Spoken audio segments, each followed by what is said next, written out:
Welcome to UNCAGED, a show that celebrates thought leadership from today's top business leaders. The program provides a voice to amazing executives from around the globe who are shaping the world of business today and mapping the path to the commerce of tomorrow. Today, we're speaking with Melvin Wilson. Hey, Melvin, how are you? Hey, how you doing, Ben? I'm well. Melvin, it's great to talk with you. Melvin's had an amazing career in really the innovation, digital technology, and marketing space. And we're going to go through that amazing career in a second. But he's now the founder of Solve Innovation Group, and we'll be talking more about what they've been up to over the last couple of years. Before we get there, Melvin, tell us a little bit about yourself and your career. Sure.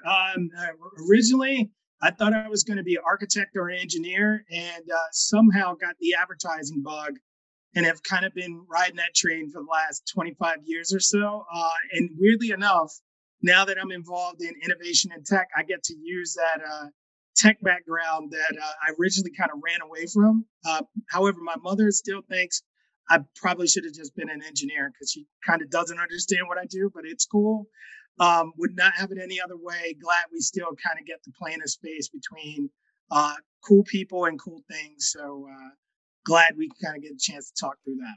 Yeah, and it's interesting as the world has moved, I'd say the communications and marketing world has moved closer to that technology and engineering background. Who knows, Melvin? Your mom may get what she wants. You'll end up being an engineer. Yeah, that's true. Ultimately. But tell me more about Solve Innovation Group. And you guys have been building for the last couple of years. What types of stuff are you guys working on? Sure, no problem. We kind of built out our firm to build frameworks and create ways for companies to leverage tech to build more value and build more utility in the ecosystems that they go into. So literally, instead of trying to build things around what we want people to do, we're trying to build systems in which technology works more like people. And I will say that from the standpoint of I've been around in building a lot of things that are not built on, I'll just say the way people work. They're built on what we want them to do. And where we normally find a sweet space is how do you communicate with people or build your programs or even build your platforms in ways that are valuable to people, but it also it gives them utility. It works in ways that make it easier for them to engage with brands, not harder. It doesn't make them do things that are necessarily unnatural to interact with brands, but then also things that give value back to the communities in which they serve. So if you want to have people make financial transactions, are there ways to make those financial transactions valuable to them or their community? So things that people are kind of talking about around things like B Corps right now, where you can give back to the community through the work that you do.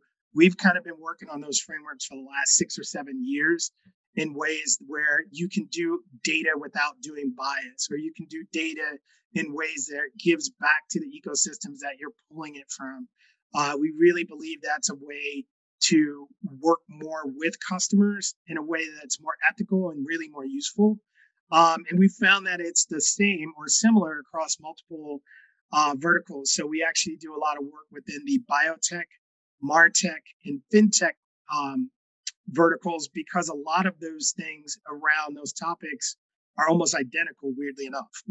So that's where we've kind of been working the last 4 to 5 years in the innovation space, helping people build successful programs. That's really interesting stuff. I mean, the B Corp stuff is fascinating, Melvin, and that's been, I think, just a broad move as companies move into that kind of ESG world, right? As they're trying to kind of become more of a partner with communities. But also, I think the diversity element that you were highlighting and some of the work that you guys are doing, I think in the BIPOC space. Tell me more about that. Sure. We kind of flipped that on its head. A lot of the talk around that space has been about it being an equity problem. We said it is a tech problem and an inclusion problem, not from the standpoint of being inclusive from a staff perspective and things like that, but really from a tracking perspective, from a research perspective, even from a technical perspective on the way the systems were built, a lot of the BIPOC publishers and content that's trying to be ingested hasn't been included for 15 to 20 years in any of this stuff. And this happened before you actually had tech get involved. So tech tends to amplify things that are already there. So if there was a gap there before tech got involved, it just got bigger when we involved tech. And now we probably need to reset that and treat most of those publishers and most of those audiences more of the way we treat emerging audiences and new platforms. And I think we can kind of get to it solved, but trying to get to having companies and having brands treat those audiences as new has kind of been where we've done a lot of good work. So it's been, hey, if you're going to target people on TikTok and literally find a way to do the right creative, find a way to do the right measurement outside of what you already have, take that same approach with the underrepresented groups because you're literally starting from scratch anyway. You don't have historical data. You haven't had historical inclusion. So if you treat them in the same way you treat new and emerging markets or new and emerging platforms, you'll actually be able to build out a solution that will work future forward. And you can also do it with the platforms that are new because the larger audiences on all the new platforms are actually the BIPOC audiences. So TikTok is primarily run by women creators and BIPOC creators. Same with all the other new platforms as well, including things like CTV, which originally started off as things like satellite TV, which were also BIPOC heavy. So I think we've been playing in that space to say, we know you guys don't look at this in the same way, but you should. Here's why, and then here's why it will work and still create value for you and your clients. And we've had a lot of success over the last couple of years doing that with our clients. That's really interesting. It reminds me of some of the challenges that we've seen in the use of machine learning, really, where you have kind of messy data sets that essentially have to almost be rebuilt and restructured before you can really do meaningful machine learning. And it sounds to me that what you're outlining here is we just don't have strong first party data, for some of this inclusion. And so how do we start to build it properly? Right? How do we build it in a new way that can actually be effective and truly inclusive? That's amazing. Definitely agree. The weird, I'll just say interesting thing from a career path thing is my first exit in anything was actually a data company, weirdly enough. So we had a data company that we rolled up into a firm called Naviant, and that was my first exit. And it was specifically around data and multicultural data. So it's actually not the first time I've had the conversation, but I think it's the first time that a lot of people have had the conversation specifically around tech. And I said, it is really a data problem because there's only two things in a database, if you're a person from a marketing standpoint, that follow you from cradle to grave. It's your birth date and your ethnicity. It's the exact same thing. So if you really wanted to look at it from a data standpoint, what's the thing I can hold on to that will cross between whether I'm in a walled garden or a mail list? It's those two things. So it literally is something that starts at bare bones data architecture problem, not just an inclusion problem. And you're saying that basically has just not been a consistently managed data set? Is that what you're saying? Yeah. It has not been. It has been in a few different places. So you have some folks who've been in the old school list and data compiling business who've done that. You have people like Equifax who do it because they have to. But for the most part, marketing databases are built on the things that are the cheapest and easiest to find. So it's either data that's pulled from a walled garden environment, third-party data, which honestly at this point, I think everyone knows is kind of, it's either super questionable or it may not be super recent. And then I think now you have the permission component that's built into it where now if you have clients or customers who haven't given you, outright permission, third and fourth party data kind of goes away. And that's the space where, the majority of our counterparts have kind of been playing, whether you're a DMP, a DSP, all these different folks, technically, legally, when the law catches up to this, the only people who are going to have the rights to have this stuff are really going to be publishers and brands. They're going to be the ultimate holders of the data torch when all the dust settles. So we have to help them get it right. That's great, and I would imagine that right now, where we're moving into kind of like the connected TV world at scale. This type of thinking is going to be absolutely critical as we build that next version of kind of television. Agreed. And once again, if you just look at where the audiences are, the highest index audiences who are on TV right now that need to be moved somewhere else are BIPOC audiences. So it's not something that's just, once again, I think the equity play needs to be had, but there is a data and there is a product play here that is essential to getting this right. And I think that story needs to be told to get something that we can use going forward. So let's change gears a little bit here, Melvin, and talk about the last couple of years. Tell me how you fared during COVID and how you guys are coming out of it, and some of the exciting things that you're seeing. Sure. So 2020 actually started off awesome. We had our best month ever in the history of the company. We had our biggest CES ever. So we do a lot of executive tours there, and a lot of work with partner companies, just kind of showing where to place your best bets, what's next in the future, how to make your tech inclusive, all that other good stuff at CES. And then right after that, the rest of the year happened. So we kind of killed our event business through COVID, which kind of helped us survive. But coming out of that, we found out we could do a lot of those events virtually. So we did South by virtually, we did Cannes virtually, all the other events that normally you would physically do. And I think going forward, we're probably going to have a hybrid model against that to do those events and work with our clients. I think the interesting thing that came out of 2020 for us is we figured out that in a lot of cases, clients were forced to take heed to a lot of the things we had recommended in prior years. So the first 3-4 months of the year were terrible, but the back half of the year was actually really good for us because clients had to put these things into place that we asked them to do, and they thought they had 3 to 4 years to execute. And 2020 sped all those things up, right? Like, so do you have data on CTV?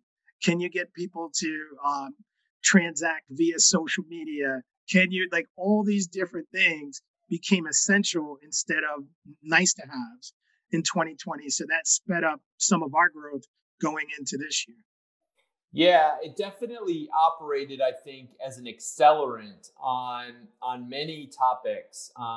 Certainly, some of the social challenges that we had in the summer of 2020, I think, positively spurred companies to wake up to some of the changes that we're seeing here.